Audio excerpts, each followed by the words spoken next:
melakukan wawancara mengenai pengambilan keputusan yang sudah Ibu lakukan selama ini di sekolah.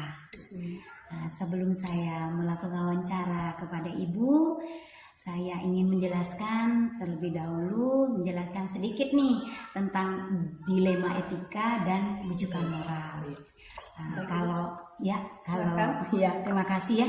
Kalau yang dimaksud dengan dilema etika itu, saat Ibu mengambil sebuah keputusan itu tuh dapat diuji legalitasnya dan kebenarannya itu kalau dipublikasikan itu juga bisa diterima dan dianggap benar dan tidak ada resiko pada saat mengambil keputusan itu. Tidak ada resiko dan keputusan itu tuh ada nilai benar dan benar yang artinya keputusan benar itu menurut Ibu dan benar juga bagi orang yang bersangkutan. Nah, sedangkan yang dimaksud kebujukan moral itu saat Ibu mengambil keputusan bisa benar bagi diri Ibu dan juga yang bersangkutan, namun dapat juga salah atau tidak tepat bagi orang yang bersangkutan. Atau dalam istilahnya keduanya tuh bisa mendapatkan masalah atau keduanya bisa dirugikan. Ya, begitu ya. Jadi baik di sini mungkin dari pertemuan kita hari ini mungkin ada sedikit pengalaman yang Ibu selama sebagai pemimpin di sekolah ini yang Ibu rasakan. Bisa mungkin cerita sedikit kepada saya terkait nanti dia itu mungkin bisa mengambil keputusan di sekolah dia yang masuk dalam dilema etika atau rujukan moral begitu. Baik, terima kasih Ibu untuk kesempatan yang diberikan. Untuk kasus yang saya alami sebagai manusia pasti ada. Nah, kasus yang saya alami adalah ketika saya meninggalkan lembaga dengan alasan bahwa saya ada urusan keluarga. Dalam hal ini ibu saya sedang sakit dan butuh perawatan cepat untuk dioperasikan segera. Nah, sebagai atasan saya memanggil rekan guru saya ketika saya menerima informasi ini. Saya memanggil rekan-rekan guru saya untuk menyampaikan bahwa saya akan pergi meninggalkan sekolah beberapa hari ke depan. 5 hari itu waktu yang cukup lama ya Bu. Jadi saya menyampaikan itu bahwa saya akan meninggalkan dan saya meminta kepada mereka memberikan tugas kepada salah satu rekan guru saya sebagai penanggung jawab ketika ada urusan lembaga yang saya sedang tidak ada di tempat saya sedang keluar untuk mengurus ibu saya. Jadi saya mempercayakan salah satu rekan guru saya untuk meneruskan tugas saya di saat saya tidak ada di lembaga. Nah, mungkin itu saja ya Bu ya yang cerita saya tentang dilema etika dan rujukan moral. Iya, iya, baik, terima kasih. Saya sudah mendengarkan pengalaman yang terjadi pada Ibu. Jadi dari berita dari keluarga bahwa Mama sakit, jadi harus meninggalkan rumah. Jadi harus membuat keputusan apa yang akan terjadi. Tidak mau saya harus meninggalkan sekolah karena Mama sendiri, jadi tidak ada yang menemani. Kalau saya tetap stay di sekolah berarti Ibu akan sakit dalam waktu tidak ada yang menjaga. Kalau saya tetap berada di sekolah untuk meneruskan segala urusan dan pekerjaan lembaga berarti ibu saya terabaikan lagi. Ya, terabaikan.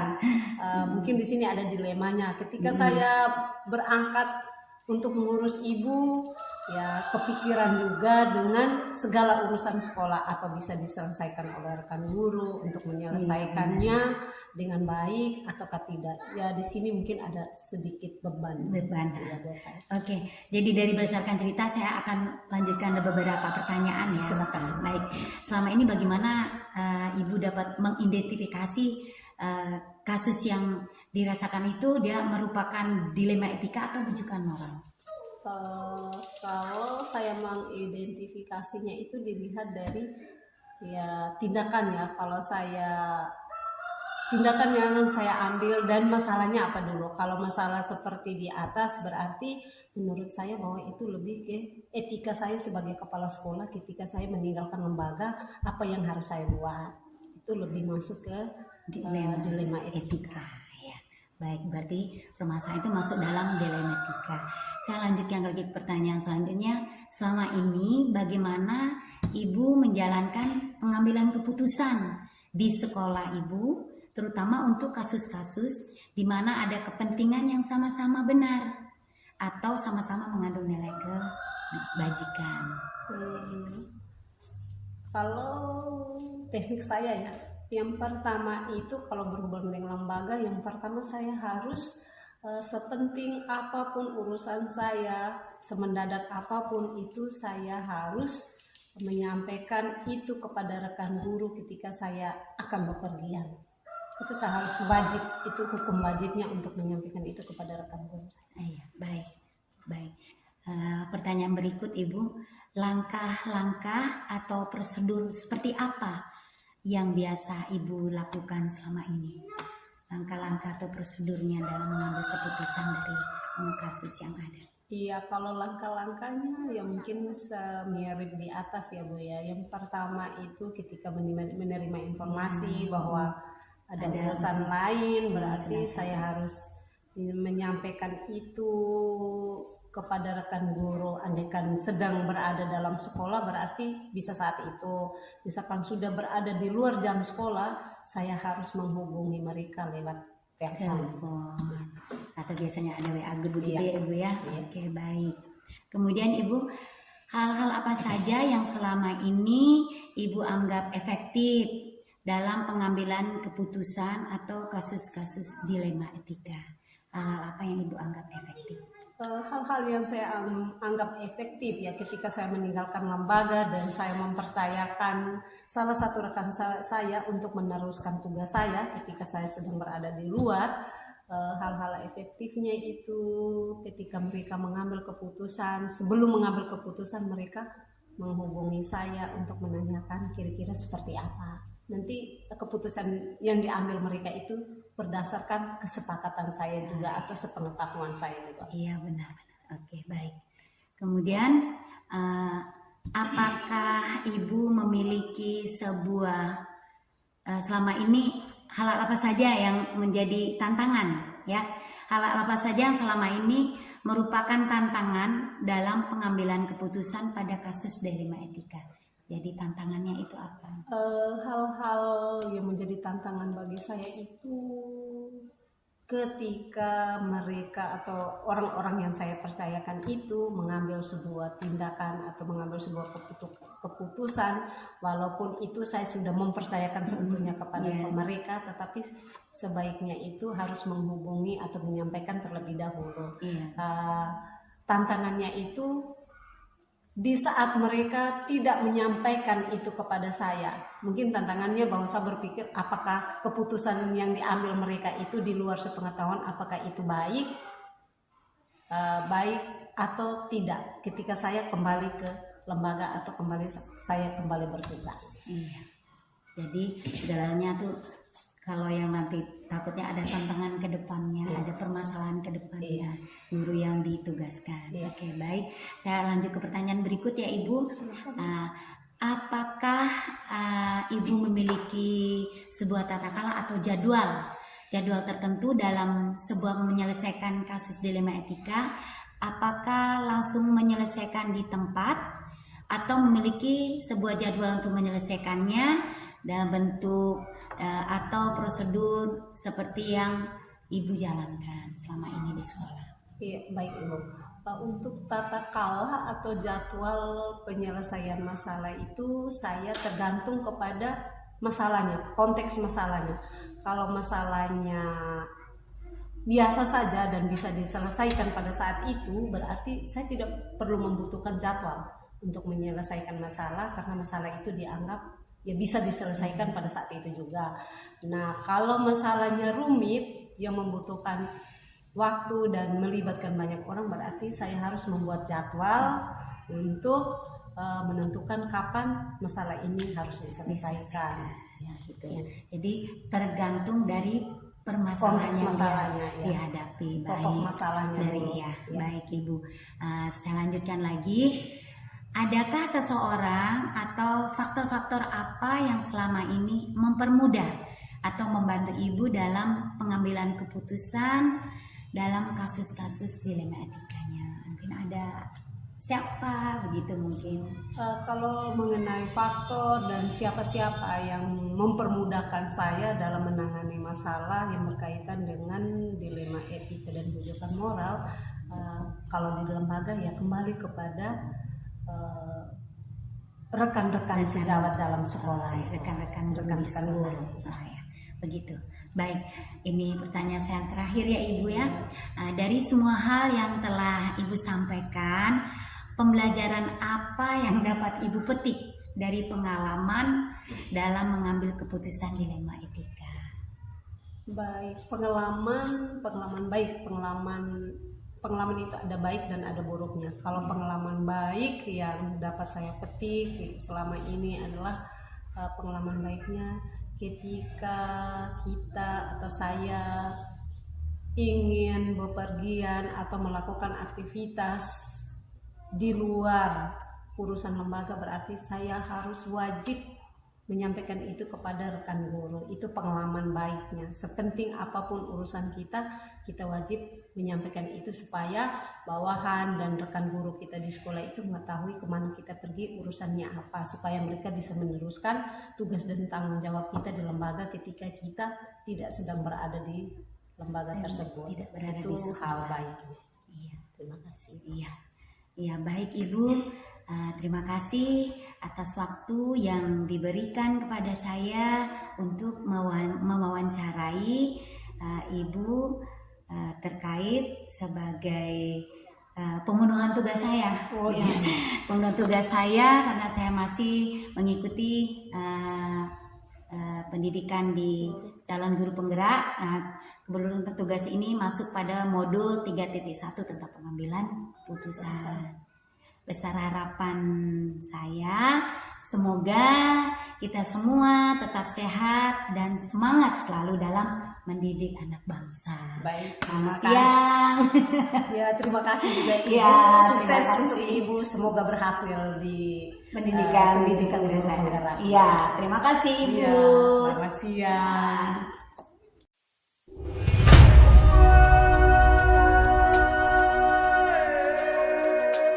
Siang Selamat Ibu siang. Sisi, saya ucapkan terima kasih atas waktunya sudah bisa datang kepada saya karena ada hal yang ingin saya wawancara kepada Ibu Sisi terkait mengambil sebuah keputusan yang terjadi di sekolah Ibu Sisi dengan jabatan sebagai kepala Kepala sekolah. Ya.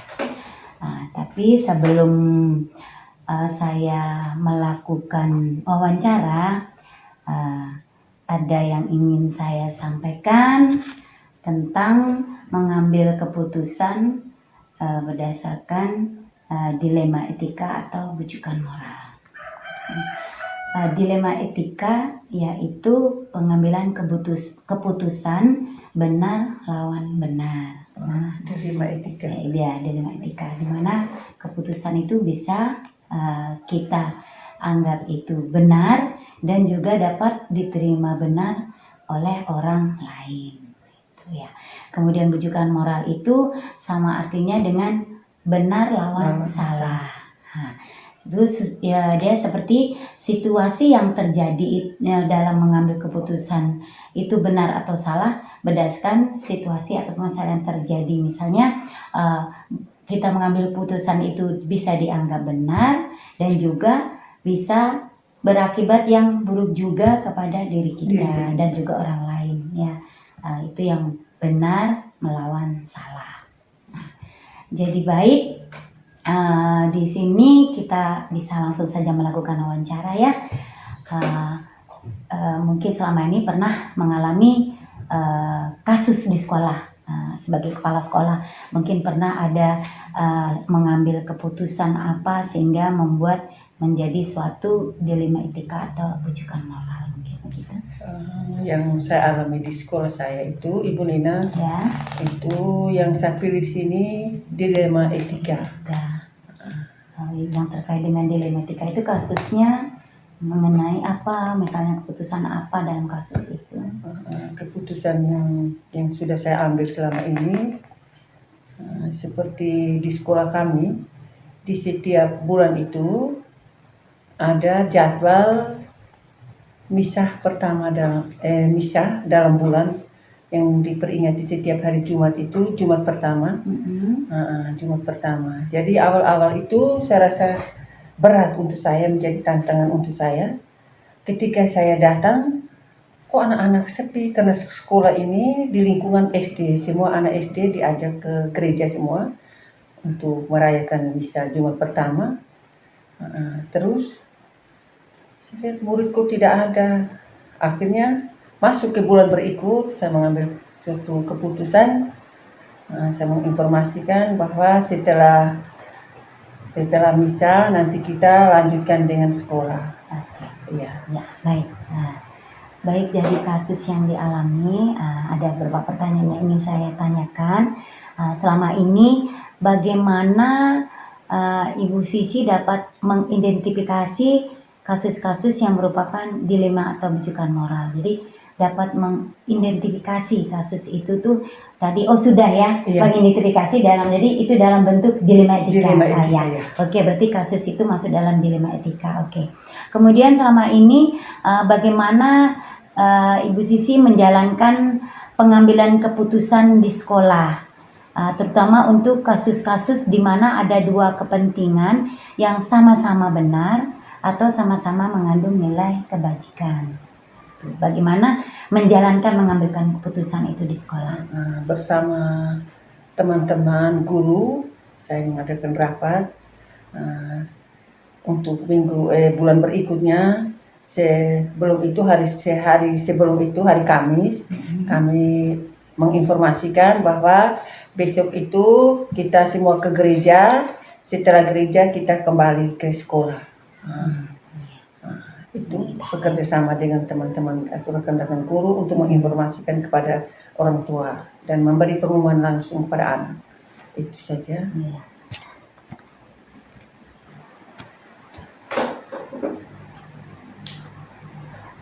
Baik, kemudian langkah-langkah atau prosedur seperti apa yang biasa Ibu Sisi lakukan selama ini?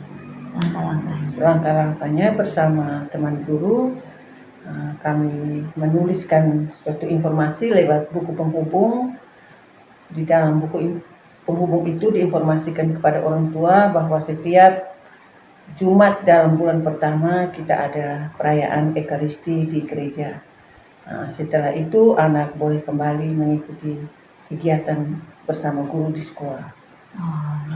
Jadi langkah-langkah itu yang dilakukan dalam menghadapi kasus yang ada dengan pengambilan keputusannya. Baik, kemudian hal-hal apa saja yang selama ini Ibu Sisi anggap efektif dalam pengambilan keputusan pada kasus-kasus dilema etikanya?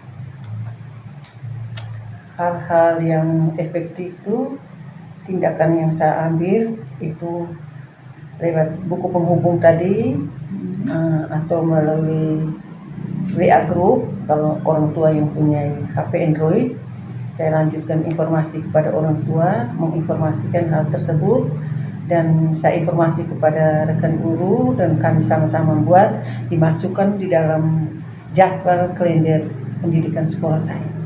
Dalam kalender pendidikan di lembaga punya. Lembaga. Oke, baik. Kemudian hal-hal apa saja yang selama ini merupakan tantangan dalam pengambilan keputusan pada kasus-kasus dilema etika?